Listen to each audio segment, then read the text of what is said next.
Sa Laguna ay sinilang, tanglaw ng lahi, si Jose Rizal, bayani ng puri.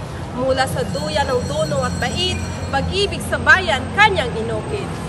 Bata pa lamang, talino na malas, sa aral Bosco, siya'y nagtapos. Sa Antipolo'y panatay tinupad, sa Berheng may kapal, taintim nagdadasal. Sa pluma at sulat, tinig ay lumaya, adikaing dakila, sa tunay sumigla. Pinukaw na diwa, sa bayan na api, hinubog na bansa sa kanyang pagkasig. Si Rizal ay di lang basta bayani. May pinagmulang kwento na tunay na kahanga-hanga sa sarili. May dugong Chino, Hapon at Pilipino. Pinagtagpong lahi sa isang pusong makabayad at totoo.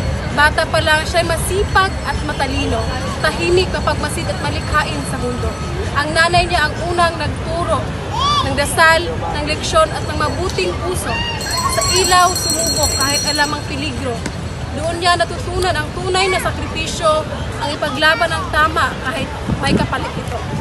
Ngayon alam ko ang kabayanihan ay nagsimula sa simpleng tahanan, sa aral ng pamilya. Si Rizal, ang paalala sa tulad kong mag-aaral na kahit maliit ay may kakayahang magmahal.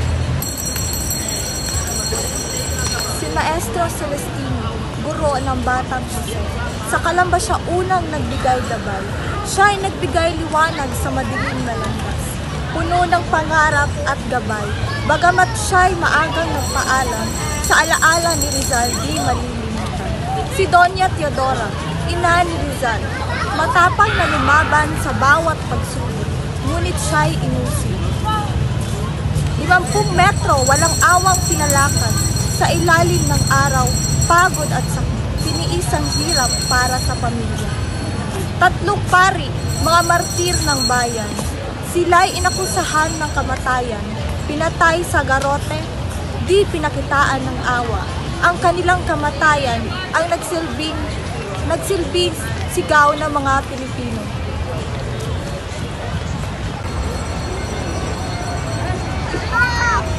Ateneo Di Municipal ay isang magarang paaralan na inaaralan ng isang ordinaryong tao na hindi natin aakalain na magiging isang superhero.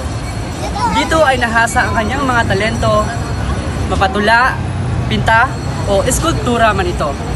Ito ay isa sa mga instrumento upang mahasa at mabuo ang isang Jose Rizal na nooy minamaliit at inaabuso ng ibang tao. Sa kanyang paglalakbay, sa kanyang pagkatuto, hindi aakalain na may bibihag sa kanyang puso. Ngunit siya ay nabigo. Ang inaakalang bubuo sa kanyang pagkatao ay siyang sakit sa damdamin pala ang dala nito. Sa kadahilanan ito, siya ay lumipat ng paralan. At ang paralang ito ay ang Universidad ng Pilipinas. Dito ay halo-halong karanasan ang kanyang nararanasan. Sakit, pangmamaliit, diskriminasyon, isa lamang ito. Ito ang dahilan para siya ay tuluyang lumayo, para ito ay mahinto. Sa gabi, naglayag si Rizal, bayani matapang. Patungong Europa, kaalaman ang hangad niya makamtan. Mula Singapore, sa barkong dijim na, tinahak ang karagatan, puso'y puno ng pag-asa at panalangin. Atin, Suez, Naples, Barcelona'y gandang nakita. Mga tanawin, karanasan, sa puso natin ay nag-iwan ng marka. Sa Madrid, nag-aral, sining at gamot ang pinag-aralan. Para sa bayan, kalayaan ang kanyang pinaglaban. Pag-ibig sa bayan, sa kanyang mga sulat ay nakasulat. Isang alamat ng pag-asa sa puso natin ay nakaukit. Si Rizal, ating bayani, pangalay mananatili sa puso ng bawat Pilipino, alaalay mananatili. Nobela ni Rizal, sa bayang minahal, isinulat upang ang luhay matunghayan sa bawat pahinay, sigaw ng dangal, pait ng buhay sa lupang bayanihan. Bayan ng sigawan, ng galit, ng dusa, sa lilim ng takot, mula ng pag-asa. Ang mga kapangyarihay, marahas, pumapatay ng walang imig o habag. At sa pluma ni Rizal, apoy ay kumakalat, nagliliyab sa puso ng bawat anak. Hindi ikatang-isip, kundi katotohanan, kay tagal nang nilimot na mapang-abuso bayan. Muling lumayag si Rizal, puso'y may dalang sigaw. Sa banyagang lupa, ang layunin ay matanaw. Hindi bakasyon, kundi laban ng dahilan. Para sa bayan, buhay ay isusugal. Sa kanyang pag-iisa, aklat isinulat. El filibusterismo, apoy sa dibdib nagliyag. Hindi na luha ang kanyang panawagan, kundi revolusyon sa isip at damdamin ng bayan. Si Simon, huwad man ang anyo, ay tinig ng sakit, galit at pagbango ng tao. Sa kwento'y may lihim, sa kwento may laban. Tulad ni Rizal, nais niya ay kalayaan. Paglalakbay man ay malayo at mahirap, di naging hadlang ang busat pangarap sapagkat sa kanyang pluma muling nabuhay ang sigla ng isang bayang naghihintay ng hustisya. Sa hukuman katarungan hinanap, ngunit hatol noon pa man nakalatag. Ang pluma at papel sa data niyang tunay, sa dilim ng hirap liwanag ang alay. Dapitan ang naging tahimik na kulungan, ngunit di nahingok ang diwang makabayan. Guro't manggagamot sa layo'y naglingkod, ngunit anino ng kamatayan sa kanya'y sumunod.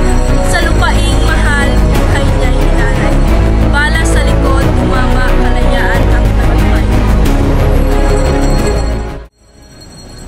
Sa umagang kay lungkot, kalangitay na puno ng galit at buot. Ang bagong bayan ay naging dambana ng isang dakilang di natakot sa bala. Bit-bit ang dangal, pag-asa'y alay para sa kanyang inang bayan na minahal niyang tunay. Lumakad siya na tila di isang bilanggo, kundi isang hari na may pusong dangal at ginto. At nang pumutok ang putok sa bagong umaga, dugo'y naging binhi ng bagong pag-asa. Bumagsak man siya, makataway kay bigat, tumindig naman ang diwa sa puso ng lahat. Ang kanyang kamatayay, simula ng pag-asa, at ang kanyang katahimikan, sigaw ay pagkakaisa.